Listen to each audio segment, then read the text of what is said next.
Hey, I'm Matthieu from RealSense, and I'm here with my longtime buddy, Adam from Invisible.AI.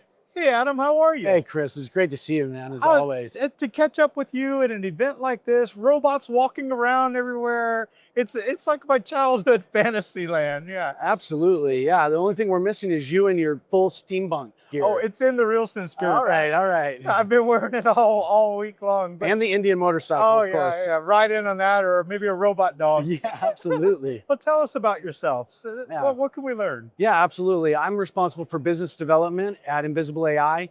I've been working in this deep tech space for many years, really focused on watching the evolution of IoT to IIoT to computer vision and sensors with computer vision really being an opportunity to unlock more value in many other industries. So excited to be here with Invisible, been here for a couple of years now and really pushing hard on the go-to-market. Well, you guys are killing it. Like I see you on the social media, and this device is so intriguing to me. And I'm noticing it's got a RealSense camera, maybe hence why we're sitting here talking, but we'll get to that later. Tell us what Invisible AI does. And Invisible AI is really all about improving productivity, quality, and safety on the shop floor for manufacturers. So one of the major blind spots that manufacturers have is they've got plenty of data on the shop floor, machines, the method, the MES systems, all of that stuff, but they're missing the human component. They don't understand what's happening there. So that creates an opportunity to bring data into the picture and start to ask interesting questions. So what we've built is a purpose-built enterprise-grade device for manufacturers that uses 3D stereoscopic cameras from RealSense. And what that does is it allows us to create a 3D point cloud, right? This rich data. This might not make sense to you and I looking at it, but as you know, a computer is a lot smarter. Machines know what's going on. And so what that does is gives us, this becomes a foundational infrastructure technology in the shop floor. The way I like to describe it is a humanoid robot without arms and legs. And it has GPU on it. So we work with our partner, NVIDIA. So NVIDIA chipsets on here and also storage. We have different configurations of storage. So all of the data processing, data handling, and data storage actually happens on this device and in a distributed way. So these devices are put across the factory to create a real-time digital twin. And so, you know, one of our largest deployments is 1,200 devices spread on a production lines. And it's constantly monitoring for these real-time insights. And so one of the values that the shop floor gets, like the actual user, is the industrial engineers, process engineers, lean engineers on the shop floor that have a lot of manual work and they spend a lot of time firefighting problems. But now with this type of data coupled with AI agents, it actually can surface the insights.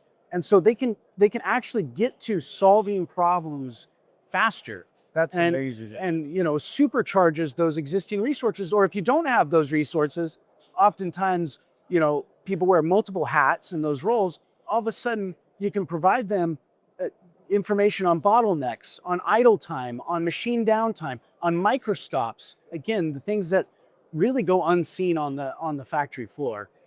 Your timing, I think, is perfect because I hear, and at this event, I hear all of this lights out automation. Like they want to get to the point where it's 24/7, complete automation, robots walking around, moving things around, and you're not going to have like 1,200 people like standing around the factory with clipboards. I'm kind of imagining how would you solve this without your technology?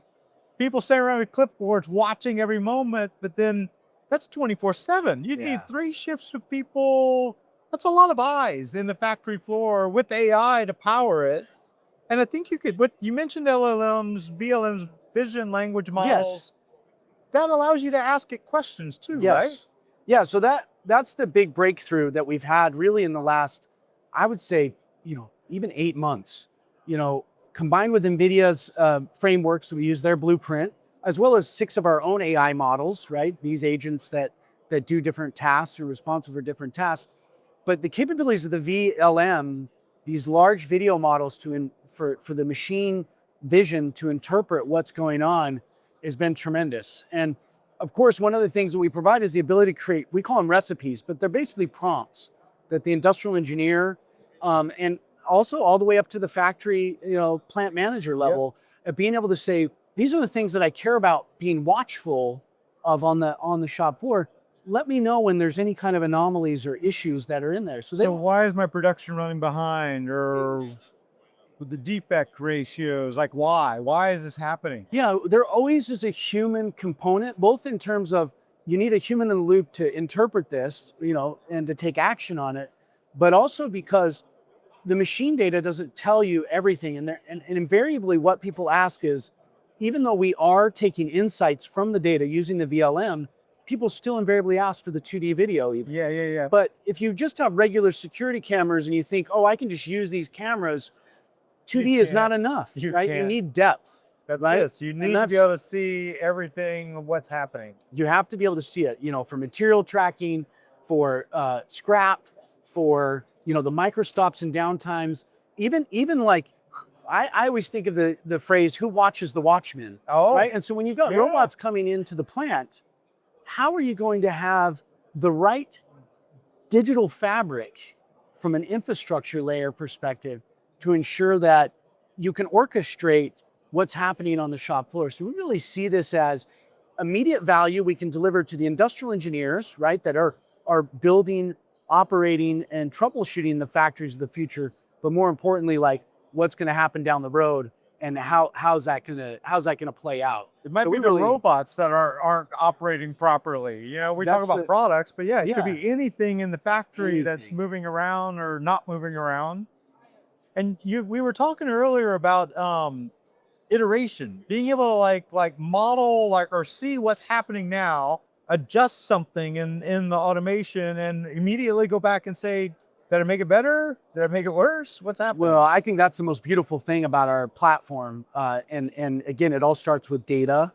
And we can't do this without great partners like RealSense, because what we focus is on the AI model side, on the orchestration layer, on making it usable and almost headless for from a user experience standpoint.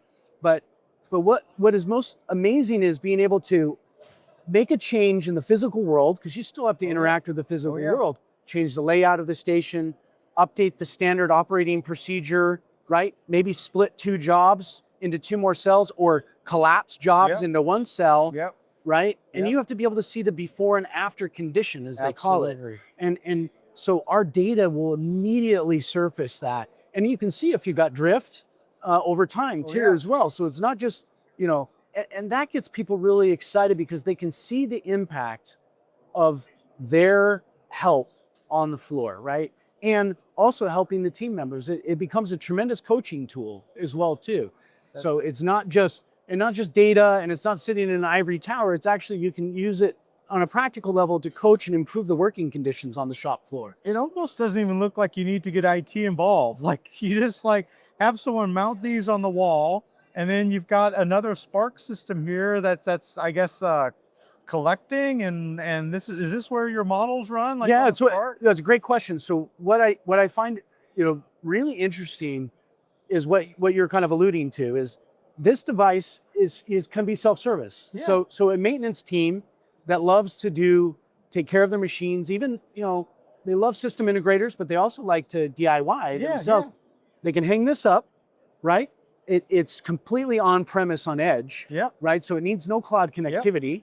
And it's powered over Ethernet, so really easy to drop or move cables. They put this on, they adjust the field of view where they want it, and then they label. Let me show you. So it's got a little ball clamp that sits on the wall, so you can adjust the camera, the vantage point, however you want to.